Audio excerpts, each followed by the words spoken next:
আমি হঠাৎ করে আমি মতিঝিলে গেছি, আমাকে ফোন করছে নাজিম সাহেবের এপিএস, ওই ছেলেটা আমাদের এপিএস, আমাদের ছাত্রলীগ করছে একসময়। প্রথমে আপনি কই, আমি মতিঝিল, তাড়াতাড়ি আসেন, গুরুত্বপূর্ণ মিটিং। আমি কিসের মিটিং? কয় এইতে 14 দলের মিটিং এখানটায়। আমি মন্ত্রণালয় তো 14 দলের মিটিং কখনো হয় না, এমন কি পুরো সমস্যা 14 দলের মিটিং হয় ওইখানটায়? কয় না, তাড়াতাড়ি আসেন, সবাই চলে আসতেছে। তা আমি গাড়ি টান দিয়ে আমি আসলাম। তো বললো যে ইতে বসেন, ওই কনফারেন্স রুমটায় বসেন, ওই বাকি 14 দলের নেতাকে আনতে যাচ্ছি, আসলেন না বেশ আসবে। তো ঠিক এই 5 মিনিটের মধ্যে ওনারা আসার আগে থেকে ওনারা ফজল হোসেন বাদশাহ এবং ইনু ভাই বসা, দুজনে বসা। তা আমি বাদশাহ পাশে বসলাম, ইনু ভাইয়ের কথাবার্তা হয় না, বুঝলাম।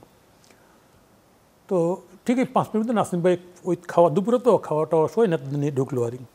কয় নেত্রী এটা ফোন করছে হঠাৎ করে, চৌদলের মতামতটা কি এই নিয়ে, এই যে কোটা নিয়ে মতামতটা কি জানার জন্য, চৌদলের পজিশনটা জানার জন্য এইটা একটু আপনার মতামত দিতে হবে। তো নাসিম ভাই জায়গায় বসছে, ওই পাশে ইনু ভাই সহ নেতারা, আমি ফজল হোসেন বাদশাহ, এই পাশে এই নেতারা। হঠাৎ করে বাদশাহ এবং ইনু একই সঙ্গে মনে এক সুরে, আগে তো আলাপটা ঠিক করছে, পিটায় তুলে দেন। তাই বললাম এই তো ক্ষমতায় থাকলে খালি পিটাইতে ইচ্ছা করে। এটা কোন 18 সালে, 18 শেষের দিকে, হ্যাঁ, যে প্রত্যাহারগুলো বলতেছি, আমি ক্ষমতায় থাকলে খালি পিটাইতে ইচ্ছা করে। আজকের পত্রিকা দেখছেন, প্রথম আলোতে নিউজ দেখছেন, ওইখানটায় সংখ্যা বাড়ছে, আগের দিনও মারছে শাহবাগে, প্রতিদিন তাদের সংখ্যা বাড়তেছে এবং বেধড়ক পিট নিচ্ছে পুলিশ, তারপরে ক্যাম্পাসে মারছে, ছাত্রলীগ মারছে। তা আপনার এটা নিয়ে তো আপনার ওই যে কি যেন কয় সাদাত হোসেন সাহেব, আকবর আলী সাহেব, আরও অনেক, এই যে এখন হয়েছে আপনার কি যেন কয় উপদেষ্টা হয়েছে, এনারা প্রত্যেক আর্টিকেল লিখছে যে কোটা তো মিনিমাইজ কম বেশি হইতে পারে, কোটা সমস্যাটা কি, কোটা ওটা তো একটু কোটা কমাইতে বলে, তো অসুবিধা কী? আর আপনার খালি মারি তুলে দিতে যান, রিঅর্গানাইজ করেন কোটা। তা আমি কথা বলার পর বাকিরা আর আমার সাপোর্টেই কথা বললো, বাকিরা কথা বলে নেই।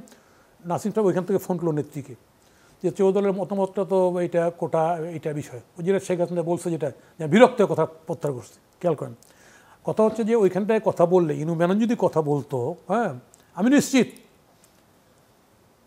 ওরা তো দলীয় স্বার্থের কারণে ওইখানকার যে জুনিয়র গ্রুপ। আপনাকে মনে হয় যে ক্ষমতার মোহ তাদেরকে অন্ধ করে দিয়েছিল?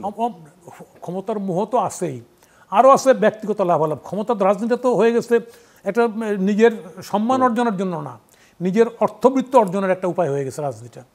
এই যে বিগত 16 বছর না, এখানটা বাংলাদেশের রাজনীতির মূল জায়গাটা হয়ে গেছে, যিনি রাজনীতির নেতা হন উনি এমপি হন, উনি এমপি হলে উনি অর্থবৃত্তের মালিক হন।